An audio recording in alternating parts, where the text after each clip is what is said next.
Sejarah sistem politik Indonesia dapat dikategorikan sebagai berikut.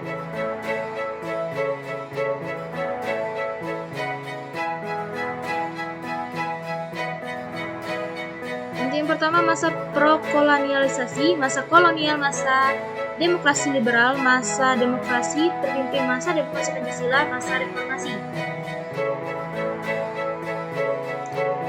Pertama, masa kerajaan atau proklamasi. Setiap pemerintah berbentuk monarki atau sistem kerajaan. Kepemimpinan negara berada di tangan raja, pangeran, atau silsilah keluarga kerajaan. Keterlibatan militer saja sangat kuat karena pada masa itu adalah masa peperangan. Semua aparat negara pada masa ini sangat loyal kepada kerajaan. Yang kedua, masa kolonial atau penjajahan, di mana ini adalah gambar ketika pada masa kolonial atau penjajahan. Pada zaman itu gaya politik divide et impera atau memecah belah. Elit pribumi diperkuat dan partisipasi rakyat hampir tidak ada disebabkan rasa takut.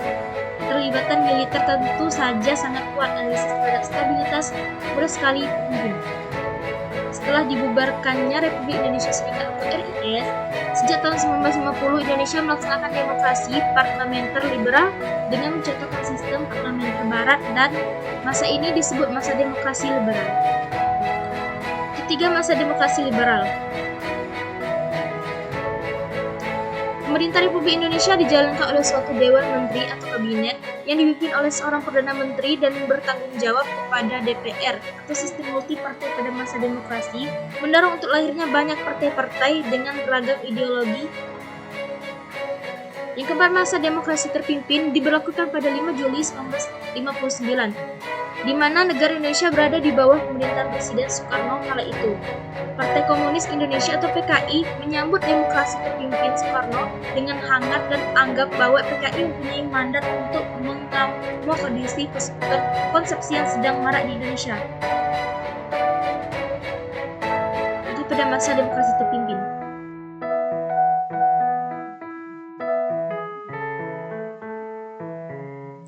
Selanjutnya, masa demokrasi Pancasila. Pada era demokrasi Pancasila diawali dengan suatu peristiwa yang sejarah sangat kelam bagi Indonesia, yaitu Gerakan 30 September 1995 atau biasa disebut dengan G30 SPKI.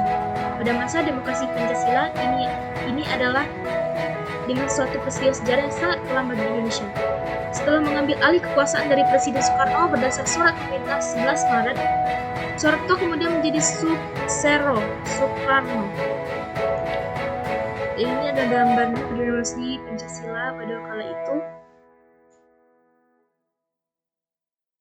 6. Pada masa reformasi, di mana waktu Presiden Soeharto turun dari jabatannya pada Mei 1998. Peristiwa ini menandai awal dari sebuah era baru dalam sejarah Indonesia setelah dikuasai oleh rezim otoriter Orde Baru Soeharto selama lebih dari 3 dekade. Indonesia mulai fase baru dikenal dengan reformasi. Dan ini adalah gambar ketika masa reformasi pada sejak itu.